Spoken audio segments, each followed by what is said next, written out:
अस्सलाम वालेकुम वरहमतुल्लाहि वबरकातुहू। क्या हाल है व्यूअर्स? सब ठीक ठाक हैं।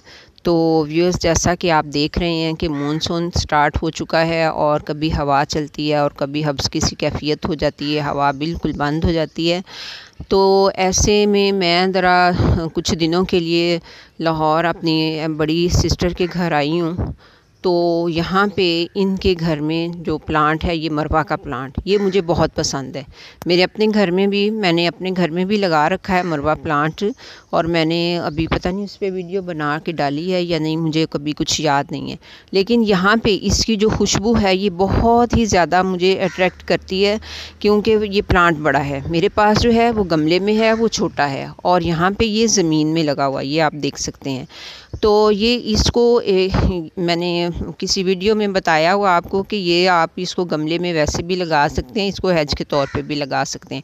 तो यहाँ पे ये एक कोने में, ये लॉन के एक कोने में लगा हुआ है, आप देख सकते हैं। ये मैं आपको दिखाती हूँ, इस तरह से गोल गोल तरीके से ना, ये एक कोने में है। और इसकी खुशबू इतनी ज़्यादा है कि जब हम ये इसके अपने घर से, जो हमारी ये सामने एंट्रेंस है, यहाँ से हम बाहर आते हैं तो एकदम से बड़ी ही भीनी भीनी खुशबू जो है वो हमारा इस्तकबाल करती है। यहाँ से जब भी गुज़रते हैं तो फ़िज़ा जो है वो खुशबू से मुअत्तर हुई होती है, तो बड़ा ही अच्छा लगता है। तो ये इसको खुशबू का बादशाह भी कहा जाता है। ये जो प्लांट है मरवा का, इसको खुशबू का बादशाह भी कहा जाता है। इसलिए लोग इसको अपने घरों में ज़रूर लगाते हैं, इसलिए क्योंकि ये इसके पास से जब भी गुज़रो या इसके पास आप बैठें तो एक फ़िज़ा जो है ये बड़ी ही मुअत्तर महसूस होती है। इसकी खुशबू पूरी फ़िज़ा में फैली होती है। जिस तरह से कि रात की रानी की खुशबू होती है, इसी तरह से इसकी भी होती है, दूर दूर तक खुशबू आती है इसकी। तो ये प्लांट जो है ये कोई ऐसा नहीं है कि आपको इसकी कोई बहुत ज़्यादा केयर करनी पड़े, बस ये लो मेंटेनेंस प्लांट है। हाँ, बस इसको आपने पानी देना है टाइम से, और इसको सनलाइट चाहिए होती है। ये फुल सन का प्लांट है, और जो है इसकी काट छांट आप करते रहिए मौसम के मुताबिक। तो ये बहुत जो है अच्छी ग्रोथ करता है।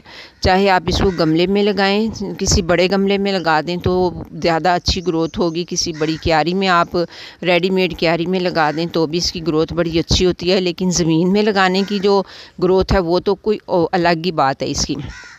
ये आप देख सकते हैं, इसकी फ्लावरिंग देखें, फुल भरा हुआ है। आजकल ये जुलाई का एंड हो चला है, अशरा ज़िलहज स्टार्ट हो चुका है, और इसमें आप देखिए ये फुल फ्लावरिंग से भरा पड़ा है। ये ज़मीन भी भरी पड़ी है। इसके फ्लावर्स जो हैं ये बहुत ही झड़ते हैं, मतलब लगते भी बहुत हैं, और ज़मीन पे ये फैल भी बहुत जाते हैं झड़ के, तो गंद भी बहुत ही डालते हैं। लेकिन आप इसको खुशबू के लिए अपने लॉन में ज़रूर लगाइए। ये मतलब मैं इसको बहुत पसंद करती हूँ, तो यकीनन आप भी इसको पसंद करेंगे क्योंकि इसकी खुशबू की वजह से। तो व्यूअर्स, बाकी लॉन में जो अलग अलग और प्लांट्स लगे हुए हैं, मैं आपको फिर वो भी किसी वक्त दिखाऊंगी। अभी फ़िल वक्त ये मरवा की जो खुशबू है इसने मुझे अपील किया, तो मैं यहाँ पे आके खड़ी हो गई और इसकी वीडियो बना डाली है। तो व्यूअर्स, मैं उम्मीद करती हूँ कि आप ज़रूर इसको लगाएंगे, पसंद भी करेंगे। तो मैं नेक्स्ट वीडियो तक के लिए आपसे इजाज़त चाहती हूँ। अल्लाह हाफिज़।